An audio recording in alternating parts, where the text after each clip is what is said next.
NFL players get fair value for the most part for their services. If players are at games without fans in the stands, what does that mean for the NFL from a dollars and cents standpoint?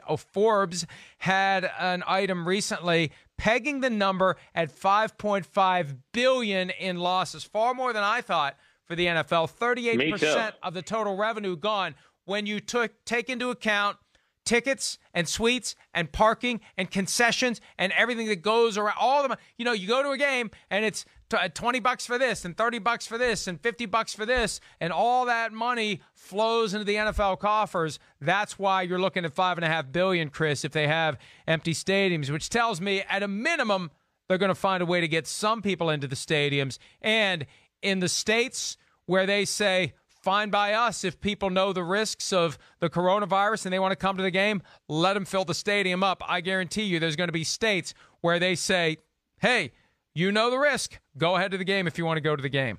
That's right. I mean, I would think a place like the Dallas Cowboys in Texas right now, that might be one of those places to do that.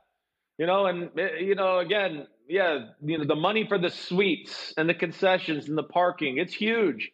It's huge for these NFL owners, you know, but I'll say, hey, you know, to lose 38% of your revenue, hey, it's better than losing 100%. I'll just say that. And again, we're all going to lose revenue this year. I mean, again, just to peel back the curtain, you and I took a pay cut. It's just the way of the world is right now. I don't think anybody's going to sit there and go, oh, hey, I'm going to make more money this year in the pandemic year of COVID-19. And I mean, I guess there's probably a few manipulators of Wall Street and things like that will. But for the rest of us out here in the world and the everyday working person, they're going to lose money, and they're not going to want to hear about like, oh, the owners, the billionaires lost billions, but still made billions. Like, so that's going to go on deaf ears to me. And again, I think that's it's still not horrible in the big scheme of things is what I'm saying.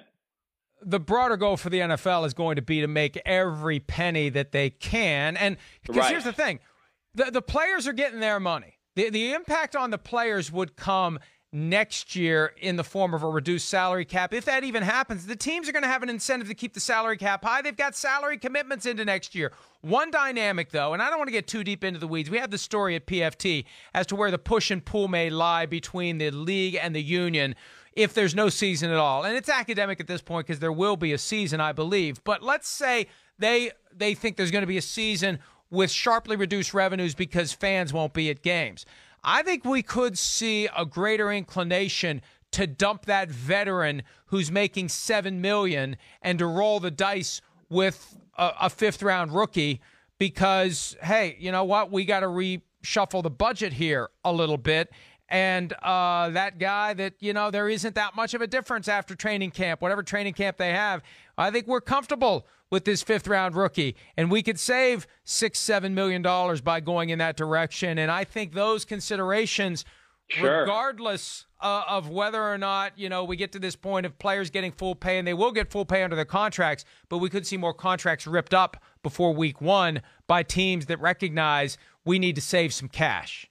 Yeah, I think that is a real possibility, definitely. I think more this year than ever, you could see some cutthroat decisions like that where, yeah, they wouldn't want to. Now, the big thing is, you know, and we talked about this a little yesterday with Peter King, you know, the 4th, 5th, 6th rounders, the undrafted free agents, they are really behind the 8 ball in a year like this.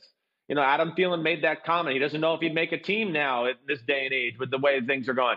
You don't get that chance to prove to the coach if you're a 5th rounder to go, hey, look at me. I've done the right thing every day. You can trust me. You can trust me. Now, there will be those guys that you can trust in training camp to what you're saying. And, yeah, if they can build up that trust and go, okay, yeah, we have a guy here making $6 or $7 million and we got a 4th or 5th rounder, you know, who, hey, he's done a really great job in training camp and he's mature and showed his work ethic. He's not as good as our $7 million a year player, but it's not a far drop off. Yeah, I think you could see more cutthroat decisions like that this year. And there's another benefit to that. To the extent that you save $6 or $7 million in cash this year, the cap space you create now doesn't have to be spent this year. It automatically will carry over to next year. So if you get a double whammy, you save money this year by going with the younger, cheaper guy, and you can kick cap space into next year in the event the cap goes down.